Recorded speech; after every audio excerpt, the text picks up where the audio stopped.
Unexpected expenses can happen anytime. Are you prepared? Stay prepared for life's surprises. So, what exactly is an emergency fund? Picture a piggy bank labeled emergency fund. It's a savings cushion for emergencies, keeping you debt free and stress free. Why do you need one? Simple. An emergency fund avoids debt, reduces stress, and ensures financial security. Think of it as your financial safety net. Now, how much should you save? Aim for 3 to 6 months worth of expenses. You'll want to cover rent, food, bills, and medical costs.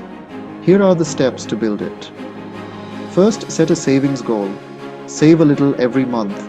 Use a separate account. Automate your savings. And save any extra income you get. Start small. Stay consistent. Wondering where to keep your emergency fund? A high yield savings account is best for easy access and security. Avoid risky investments for this money. Final thoughts? Start your emergency fund today. Like, share, and subscribe for more financial tips.